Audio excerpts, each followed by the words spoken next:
De notre perspective allemande, que nous avons comme organisation allemande, la Fondation Rosa Luxemburg, c'est que la paix se fait avec les forces dans le pays.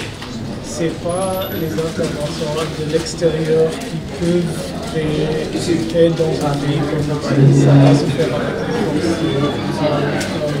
du pays.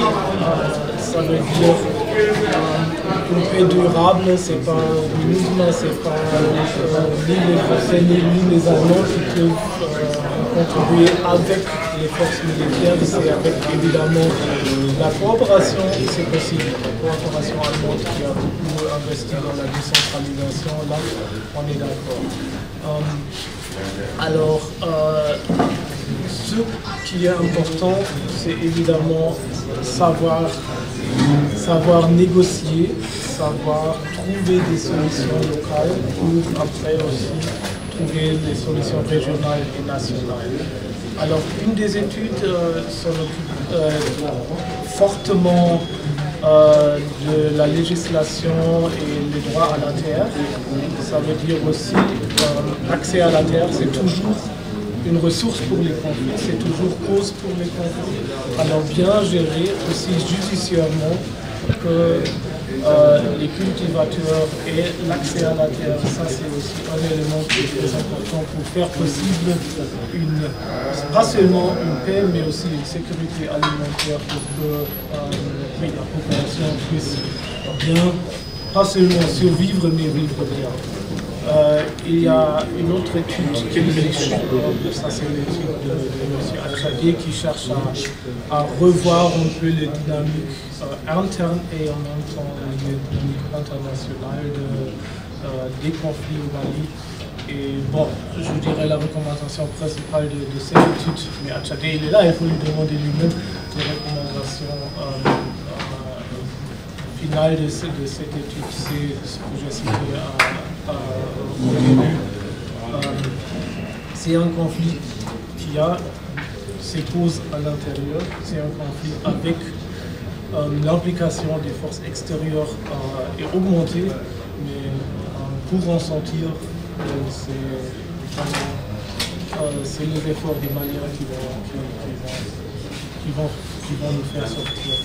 Et en principe, l'étude de Mélogo le renforce ça, parce que lui, il s'en occupe beaucoup c'est qui profite de ces conflits au Mali.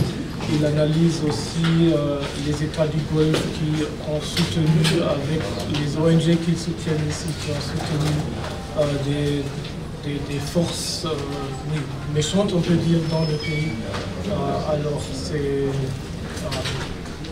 lui, ce qu'il propose, c'est aussi faire attention à quel financement qui entre le pays, avec quel objectif, pour faire attention les flux de financement aussi des groupes armés qui peuvent être détriment à la paix au Mali. Alors ça, c'est peut-être la recommandation principale de cette étude de Dr. Mélogo. Alors, mais quel est l'apport de Luxembourg par rapport à cette étude-là? L'apport de Luxembourg ou de la Fondation Rosa Luxembourg, ce que nous avons cherché, c'est vraiment que ça sera les Maliens qui s'expriment avec ces études. Quand on a fait l'appel de contribution pour les chercheurs qui fassent des études, on a distribué au Mali avec nos partenaires qui sont ici. Finalement, on a un Burkinabé, on a un Malien, on a un Sénégalo-Français qui ont contribué à ces études. Notre apport, c'est faire possible que ces études soient maintenant finalisées. Ce qu'on a aussi voulu qu'avant qu'on nous publions ces études-là, qu'ils soient bien discutés dans le pays. À cause de ça, au mois de septembre dernier, on a fait dans la même salle ici un atelier de participation de la société civile malienne, des dignités traditionnelles du Mali, et une discussion assez fructueuse, vraiment très importante, qui a donné aux auteurs aussi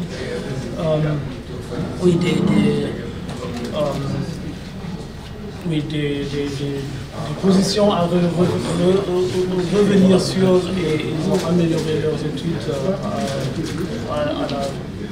à la suite de cet atelier de restitution. Alors ça, c'est ce qui nous importe comme Fondation Rosa Luxembourg, c'est le plus possible de faire de cet effort un effort des Maliens. Pour les Maliens, nous sommes seulement les facilitateurs. Il y a eu un atelier de validation de 3 rapports d'études. Ces 3 rapports, l'objectif, c'est d'apporter des pistes de solutions alternatives à la paix.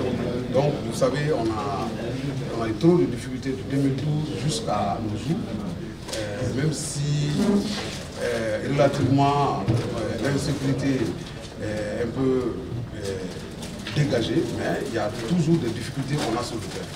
Donc l'étude permet aux Maliens de connaître les racines profondes de cette crise et faire des propositions et aller vers une solution durable. Et les rapports d'aujourd'hui, on est dans le dialogue intermalien. Je pense que c'est une occasion aujourd'hui pour la Fondation d'abord d'appuyer et d'accompagner le peuple malien dans sa quête pour sa sécurité, sa paix. Et voilà, l'objectif final, c'est ça. Donc c'est des chercheurs qui sont à l'œuvre et qui ont fait ces rapports pour mettre ces rapports à disposition des Maliens. Ce ne sont pas des rapports qui vont rester dans les tiroirs de la Fondation Rosa Luxembourg. Et là, l'appel que je lance à la presse, c'est de nous aider à diffuser ces rapports, que les Maliens sachent ce qu'est le contenu de ces rapports et s'en servir, quoi. Certainement qu'il y a toujours des choses où les gens vont dire non, c'est pas bien dit, ou on n'est pas d'accord.